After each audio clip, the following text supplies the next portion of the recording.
Hi everyone, with this video I'm going to show you how to use the Unreal's level sequencer to make little cutscenes or even cinematics.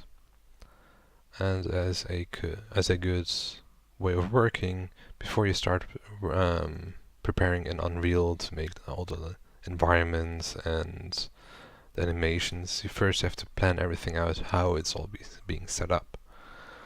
For that, we're going to actually use a storyboard. Like normally with all the cinematics you start off with storyboard. These sketches are done in a few seconds, it's nothing important or nothing really beautiful. And what I'm portraying are the most important parts of the shot. Like in the first shot, I'm gonna tell the camera to zoom in on the action. And I wanna have a shadow play of some kinds. Of the character running and its shadow being casted on the wall next to it. So it would be this part over here. And I also want to have a gunshot bang sound going on in the background, right before he comes walking out. Then in the second shot, which I explained in 2 slides, I tell the camera to follow on a dolly rig or on a dolly movement to follow the character, and also you can see he's very close to the character, so might even need some camera shakes to enhance the adrenaline going on. And with the second slide I tell it how the shot ends, that the character falls out of the scene, there's another gunshot going on, and the camera suddenly stops on its tracks. Then on the third shot we're gonna have the camera further below, like on somewhere around this angle, looking upwards, and then also have the camera pan up a tiny bit. So with this storyboard I already figured out I'm gonna need 3 cameras, or 3 shots basically, to explain this story. And I also know what the camera has to do. Like in the first shot it has to zoom, second one is dolly, and the third one is going to be pan upwards. That's why I already prepared in my shots folders those 3 particular shots. But before we're going to start shooting or preparing the cameras and all that, we first need the action going on. Like in real life you would hire actors, prepare the real life scenes and this and that. Costs a lot of money and time. And here in Unreal, all you need to have is the sequencer recorder. You can make your own recording tool, but Unreal already has one for you laid out. And if you click on that one, you have an extra window popped up. It's the sequence recorder.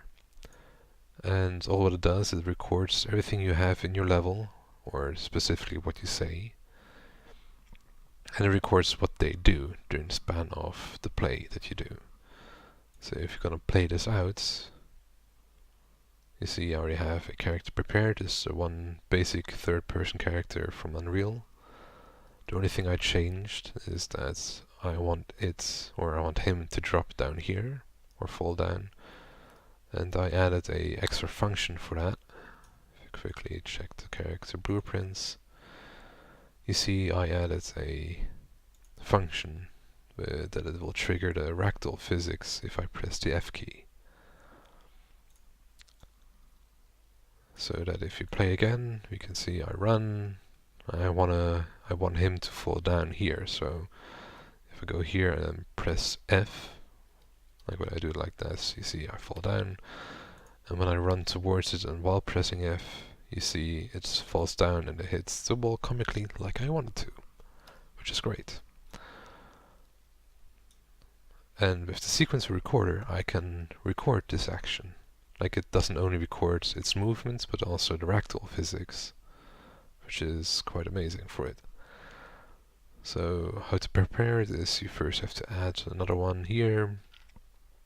There's quite a lot of options here that you can look up in Unreal's online documentation. And if you select this part here, you'll have extra options down below where you can request to record only the character that you want to do, and make sure it's going to be recorded in the correct folder. So the workshop, no, come on, workshop recording. And you can also give it a special name. Recorded sequence is good enough for me. So if I'm going to hit play, and then Alt tab out, so I can select the sequencer here, recording sequencer here. I can press record, and it starts counting down. So I can prepare myself for the action. And then as I go here, I press F and hit down there. And if you go in the recording folder here, we see it added a level sequencer. Call it as a recorded sequence. Like it pops up a window that you can easily drag down here in the content browser. If you play this after, you can see the character moving around, and only the character. But I'm not really happy on how he lands there. I want him to sort of crash into the wall. So what I'm going to do is record it again with the character, press play, Alt tab out, and record. You can do this quite a lot. Better to have too many recordings than too few. But yeah, this is also the beauty of recording actions like this. Because this means you can actually place cameras depending on what you've done instead of reversed. In real life, you often have the issue that you first have to plan, like everything is depending so much on the camera that the actors are limited on what they can do. And if you do it like this, you can record the action first, and then with all your time in your world, you can place the cameras the way you want to make it as action-packed or as moody as possible. So if you go back here, we have now a second recorded sequence. And I'm already a lot more happy with how he landed against the wall here. And how he calms down. That's all great. Could be better, but it's better than nothing. Alright. So, let's make sure we save all this. Go back here. And in the first shot here, I'm gonna explain you what the level sequencer actually does, or how you can use it. No one for the first take. In here you have a lot of options. Like if you go on the track, you have the same options as if you're gonna right click in the empty space. And in here we're gonna go for camera cut track. The reason why is if you're gonna add a camera to it, we make sure that the active viewport will always immediately snap to that camera. We can use a level sequencer to animate other objects, for example a big ball, and move it left and right as an obstacle for the player to traverse through. And as the level starts, we can tell the level blueprint to play the sequence in a loop. Or if we add the camera cuts and play the level sequence inside the game, then the camera from the player will automatically snap to this camera here, taking control away. So this is very good for making cutscenes. Or if you have transitions where you have to load levels, that's also great for this. There's many ways to do it. And if you click on here, you will see it will try to find the camera inside the level. That's why it's called level sequencer. So if you add a new camera, for our purposes we're going to get the cinematic camera, drag it into the level, and under camera cuts, on this plus sign, you see it's now here camera actor. Click it on here,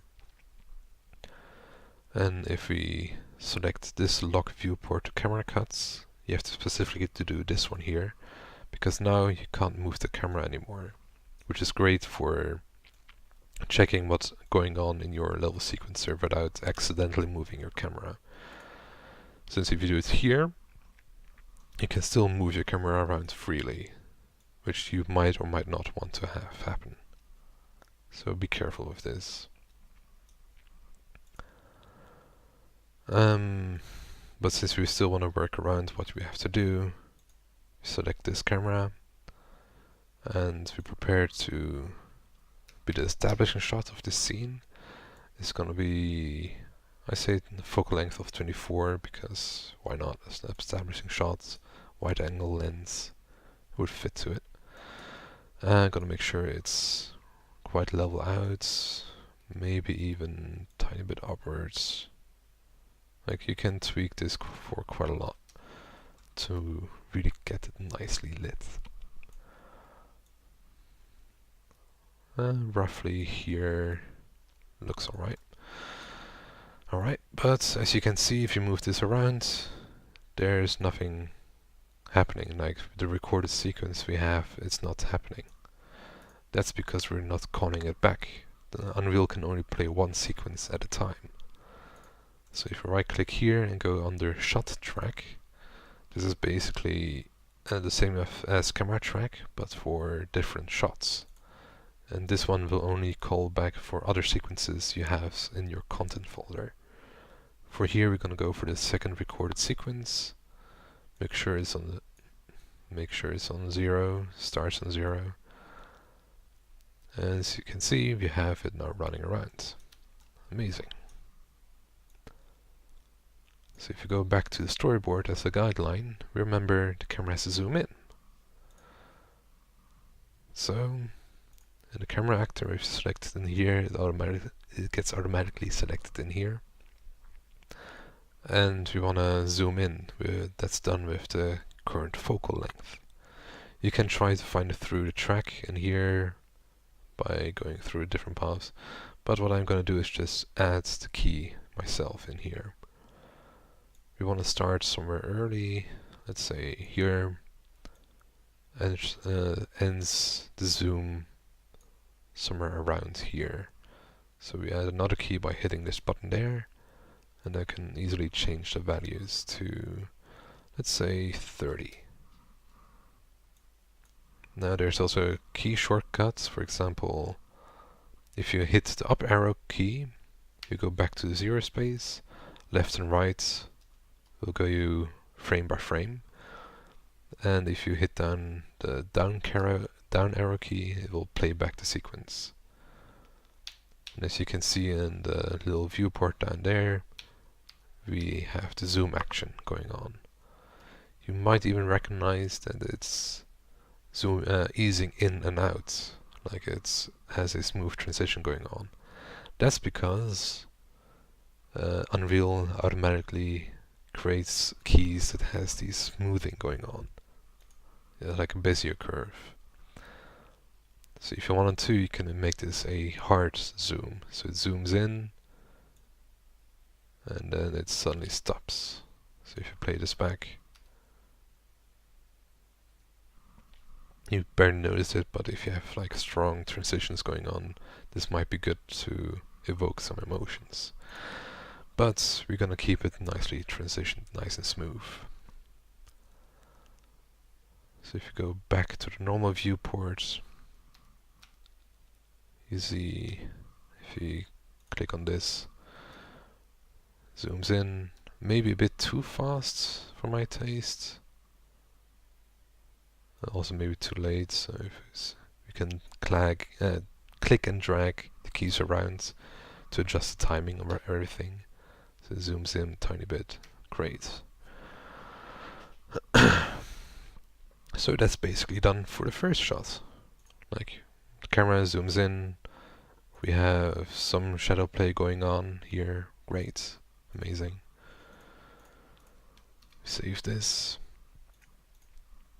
And now we go to the second shot and create a new level sequencer. Call it shots_2. It's the first take. And quickly, before I forget, make sure you save it. I had it a few times where it crashed. So if you open this one up, see it's empty again. We can quickly create the same thing as before, camera cuts.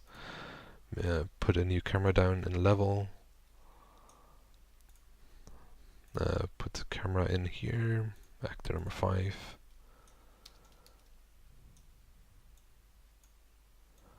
But now it's something special here. We wanted to do a dolly movement as it follows the character. And luckily, Unreal has the camera rigs for that. It has 2 special ones, one of which is the rig rail, or also called the dolly rig. With this one I first put it in the right placement, or sort of correctly. And some of you might recognize this as a curve tool. So it means you can move this point around, or if you select the last point, you can hold down the Alt key, drag this out, and you make a new point. And then with the red points, you can change how it eases into it, so you can change the curvature of it. But we won't do that right now. All we want to do is have this one move roughly here. It's about straight, maybe goes back a bit. So roughly where the character stops and drops. And now what we have to do is actually place the camera on the rig, or make it follow it. And for that you have to select the camera and drag it over the dolly rig, so it will create as a child. Now it's still offset, so you have to put everything to 0. Personally, I usually have an offset in the z-axis around 60. And since it's not facing still the same correct direction, it's alright. Focal length, I set it around 55. Because if you are closer to the action, you have a bit more of the adrenaline rush going on. And next part is to make the camera actually move along the rail. And to do that, you have this float number going on.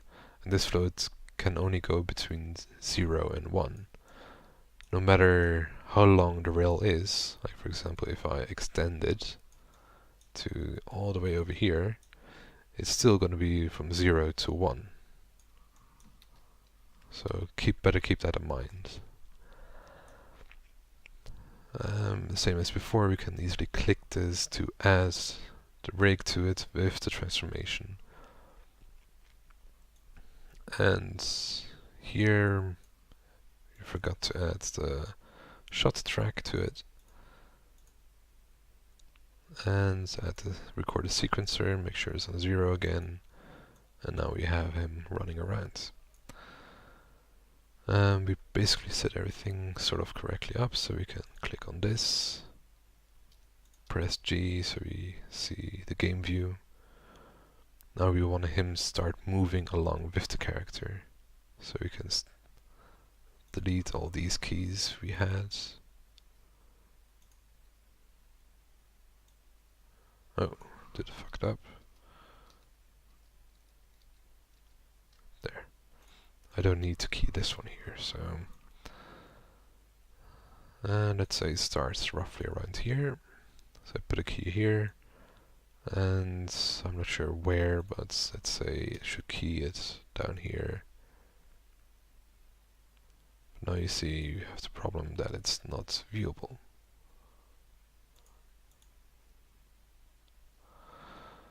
For this we can quickly go out, press G again, and make sure that's on the 1, we see where it is, we can preview it on here.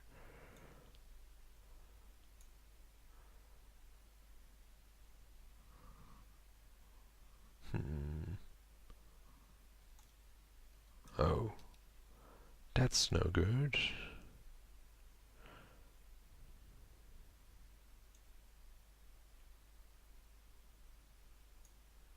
Select this, but there, that's why. Still had that turned on. Yeah. Drag this back to see where it is. Okay, select this, get to the correct height, and see. Might move a tiny bit more, roughly around here. There. So he flies out of the scene. Whoop. So you've played this back, and he falls out. Great. So this would be the shot number 2. Now we go for shot number 3. Basic principles apply. We're gonna make another level sequencer. Get the shot track in there to get the character. And then the camera cut track. Add a new camera in the level. And this time we're gonna use the big almighty crane. This is also something used a lot in big cinema movies. Same thing as before, we're gonna make this into a child of the crane. Make sure the offset is all correct. Problem is it's now facing the wrong direction. We could either transform the crane or give the camera an offset, which we're gonna do now. And I also want it to tilt it upwards a tiny bit. Like this is, let's say, 3 degrees. That's great.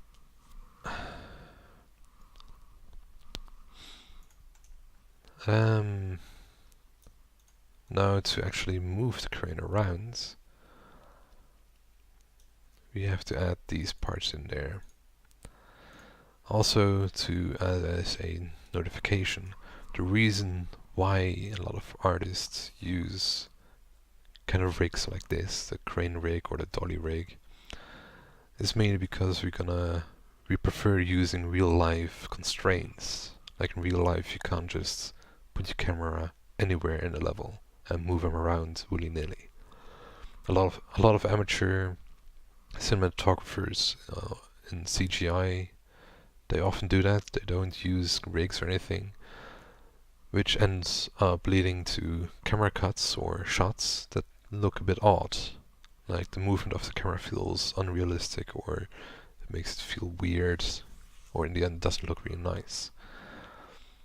It doesn't mean it never works. You can try it out, but it's often a good choice to work with real life constraints, since a lot of the audience are often used to what we see in television and movies, so we already have an expectation on how the cameras are going to move. And with these rigs, it will actually help us out with that. So we're gonna try to get it into position right when the character lands there. So we put all these keys we just got up somewhere here. The main reason why I'm putting them up here is because if I add another key back here and add another key back there, I can quickly show it to you actually. If I add another key here and say it's to 20, I have another one here, say it's 20. Oh, come on.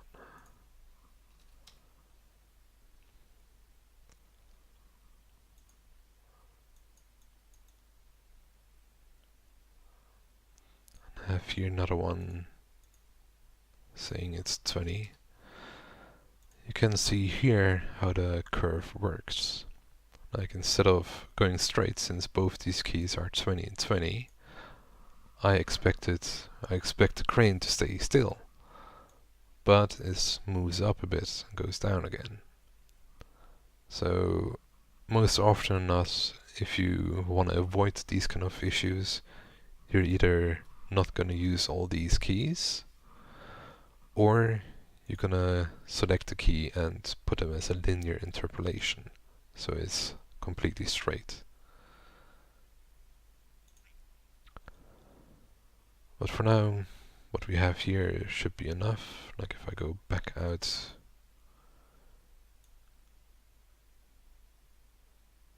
make this more subtle movements, instead of 20 it's just like 1 to 3. And here I'm actually going to start putting the camera in the right position. So first I have to go for length. So it's roughly in the right space. With the pitch I'm going into the negative. And maybe I want to pan it a bit further back, like this. I have the camera. I haven't added the camera yet, so we can add it right now. Cinema actor. And we're gonna add the transformation to it. Because I want it to pan up a tiny bit more, like with its own pivot. Here I also set keys for this part, for everything, just to be safe. Here I'm gonna put to, let's say, 5, or even 20. No, 20 is too much. Or actually, I'm gonna move it a tiny bit further down, so here's positioned like this. So if you move it back, you see it lands right there and dies. And here, instead of this, maybe 0. See how much of a difference that is. It goes from -4.8 to there, so let's say -2 instead. And I also want to change the rotation a bit over time, which is this part there to something higher, let's say 30 maybe? That's actually, let's do the extreme one. So that's angled even more.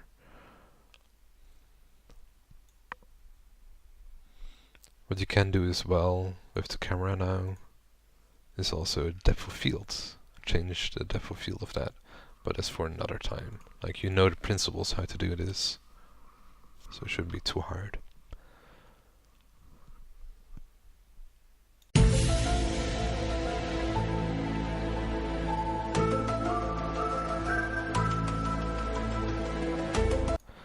Alright, I'm back to normal again here.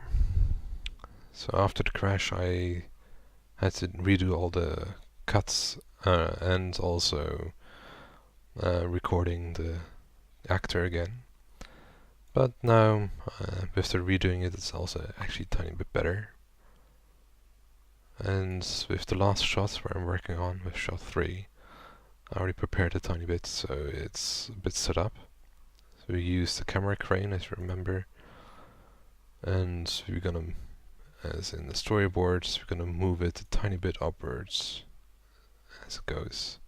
So if you play this off, you can see that it falls down and we pan a bit upwards. Great. That's all done in shot 3 with a camera crane. Now we go back to the main folder to create a master shot, where we can control all the editorial work. Here we're going to also use the normal level sequencer and call that the master. And here we go inside, and instead of using the camera cut immediately, we're going to use the shot track only, since we're only importing the shots. So we need shot 1, we need shot 2, and we need shot 3. And it's going to be a bit longer. Let's make this a bit longer over there. There. With the first shot, it's not going to last this long. It's like we want to cut it somewhere here. You can right click and say trim on the right side, so everything on the right side gets cut away. Don't worry, it's not completely lost. If you stretch it back out, you see everything again.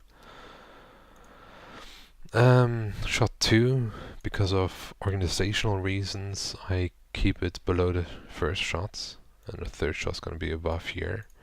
so that if you scroll over the entire sequence, you have an entire overview of when one shot starts and the other begins.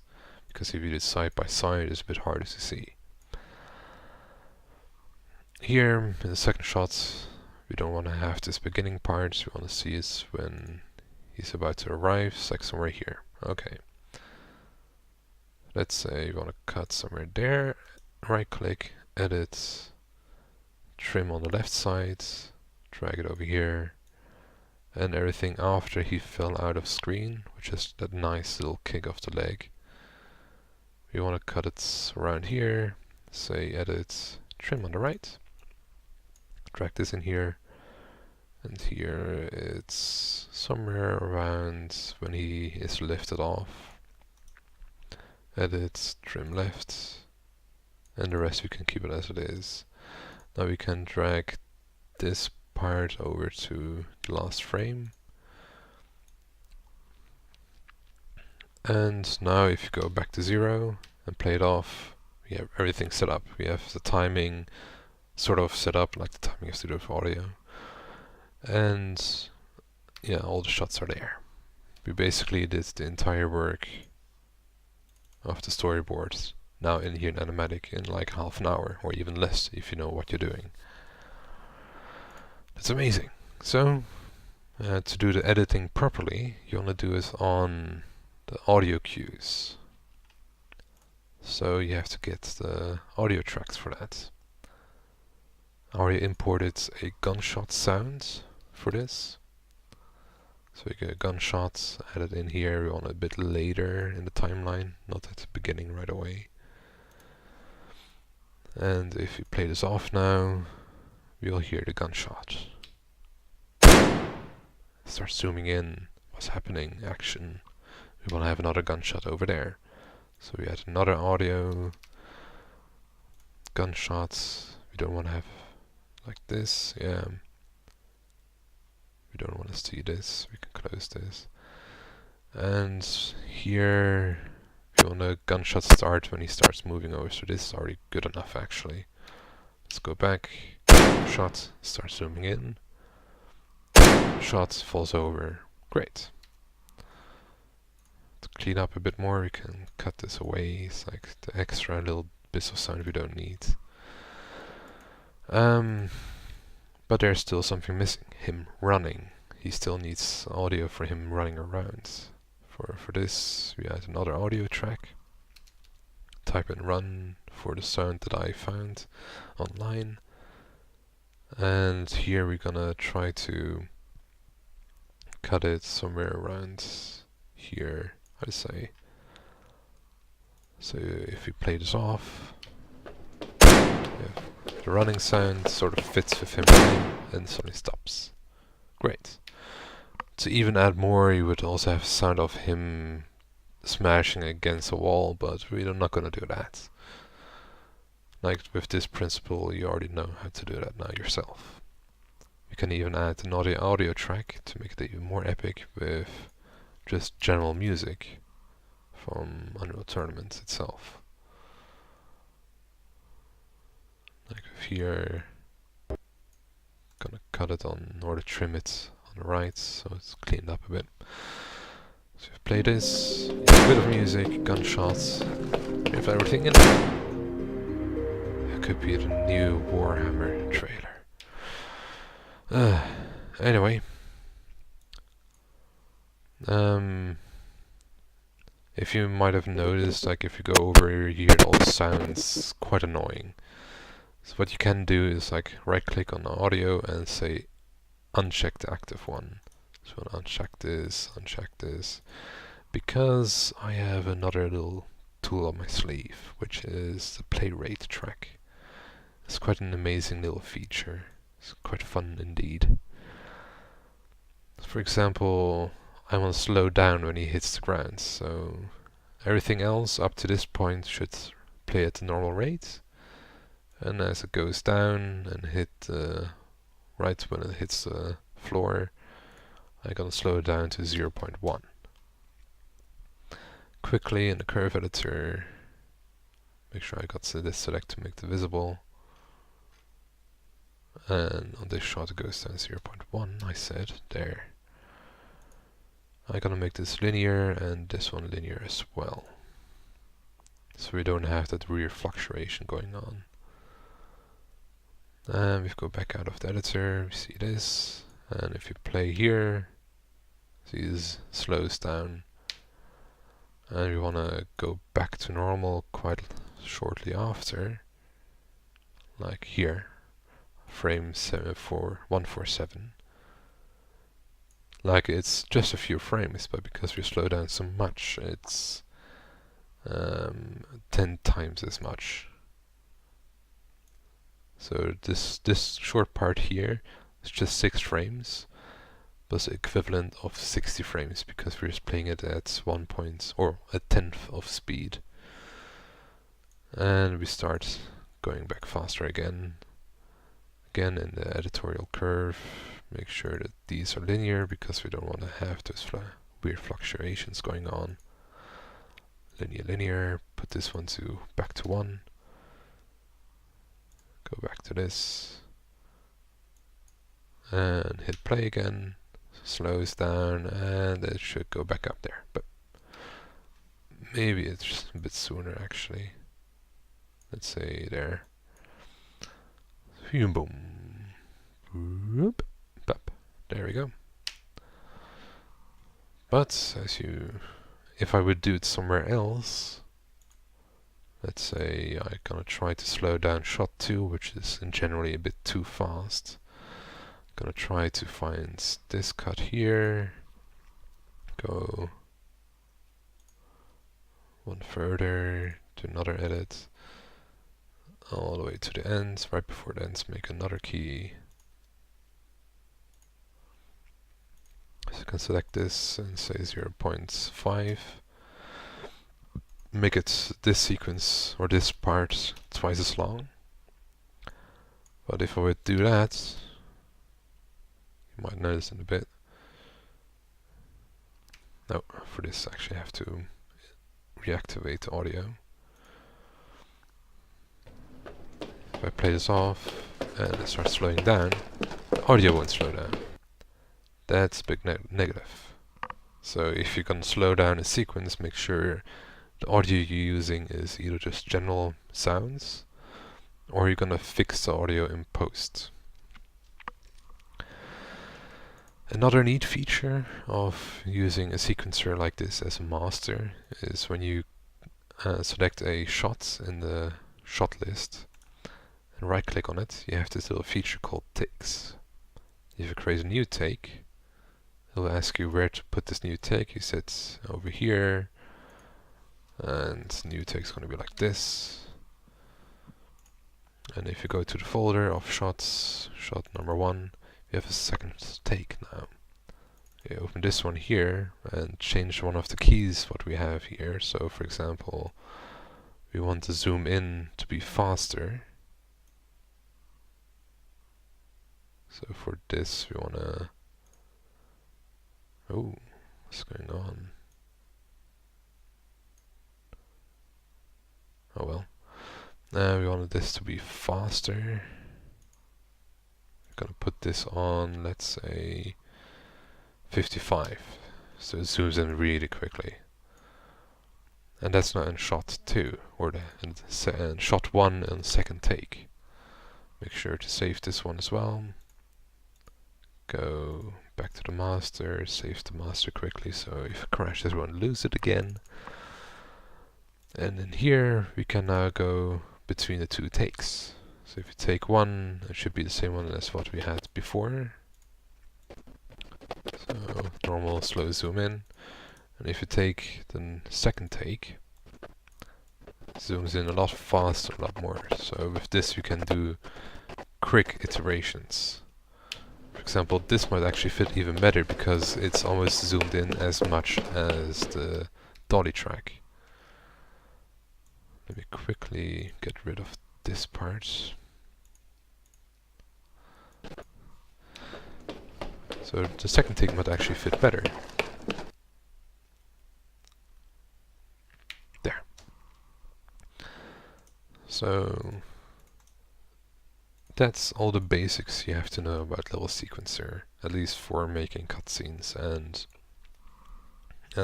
for cinematics. And if you want to play this in your level, you just have to go in your level blueprints and tell it to play this sequencer. It's quite simple. Another feature actually I want to show off. I can show that with a new level sequencer. Here, test. Like if I do everything the same as before, create a new camera cut, create a new camera in the level. Let's put it over here somewhere. Add this camera to it, which is camera actor 8. Yes, it's number 8. And let's say we're gonna try something else. Let's have the sphere in there as well. So we can add track act to actor, type in sphere, and static mesh component. Yes, this one here. And inside sphere we already have the transform in there. So we can, let's say, key on 0, and at 50, key another one, open the section. Location on Z, we're gonna go upwards. And back here we go back down.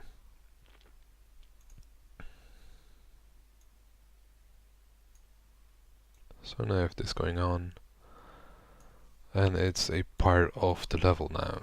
Because the only thing that the sequencer does, if you do it like this, is it processes the objects inside the level. It processes the camera. It moves around depending what the sequencer tells it to do. But the moment you want to try to test out this sequencer in a different level, on another map, it won't work anymore because it has nothing to process. The exact same actor, you don't have that anymore there. So to fix that issue, or like to make the sequencer a bit more dynamic or more usable, is if you go here, right click on the cinema actor and convert it to spawnable. Now you have this flash icon again that we saw with the recorded sequencer. This means that these objects that are spawnable actually belong inside the sequencer, and the sequencer spawns them inside the level.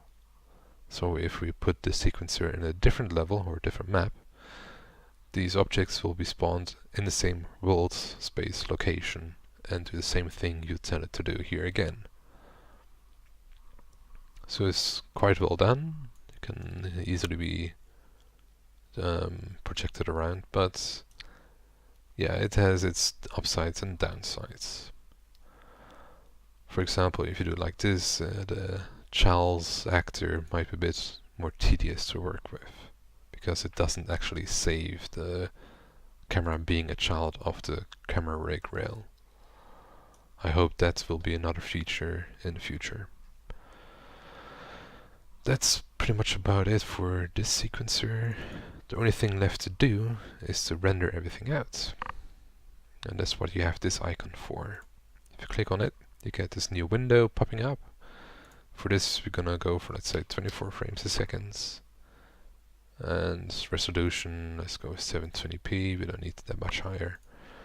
And here we have the option of the output format. And the first option there is the custom render passes, which is very handy for if you're gonna do post-processing with an external software, let's say with After Effects.